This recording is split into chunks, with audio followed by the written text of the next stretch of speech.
down, Leonardo DiCaprio is one of the most versatile actors in Hollywood today, and over the course of his career, he's had the opportunity to play characters from all over the map. Since becoming a household name in the mid-90s, the actor's work has only gotten better, so it feels like now is the right time to take a look at the amazing evolution of Leonardo DiCaprio in famous Hollywood movies. After playing a series of minor parts on the small screen, DiCaprio really got the audience's attention for the first time with his performance in 1993's What's Eating Gilbert Grape. The actor took on the role of Arnie, and played the younger brother to Johnny Depp's titular character. Viewers were blown away by DiCaprio's convincing portrayal, and at the age of 19, he was nominated for an Oscar because of it. After the entertainment bigwigs started to take notice of the talented young actor, Leo did what 99% of actors do, Shakespeare. And what great actor doesn't have a little Shakespeare in their background? In 1996, he was cast as the lead in Baz Luhrmann's modern take on Romeo and Juliet. Working opposite Claire Danes, the film is a total audiovisual trip.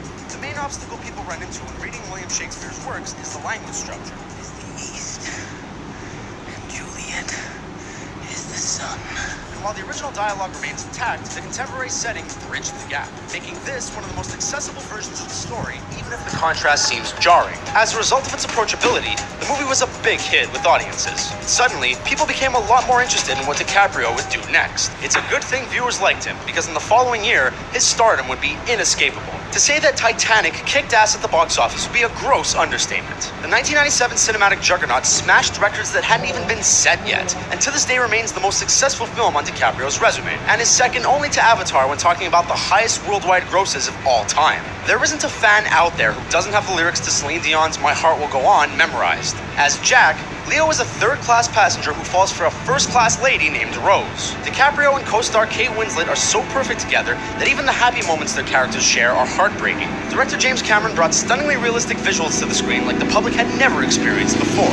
Playing Jack put Leonardo DiCaprio on a trajectory that ultimately made him the star he is today.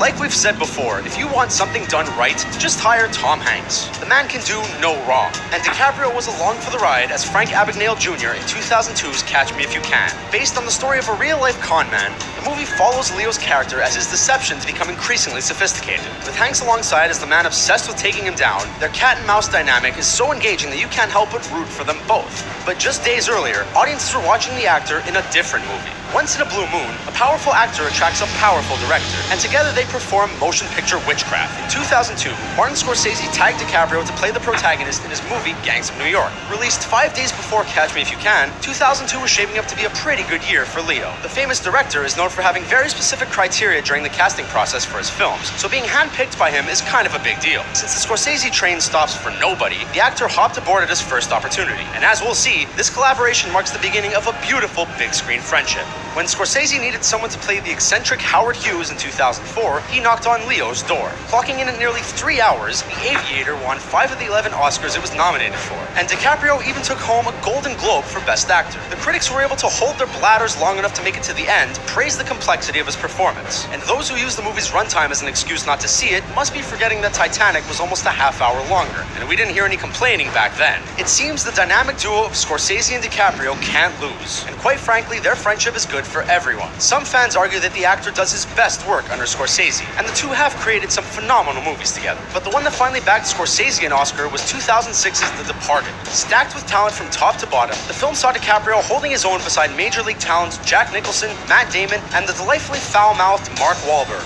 I'm the guy who does his job.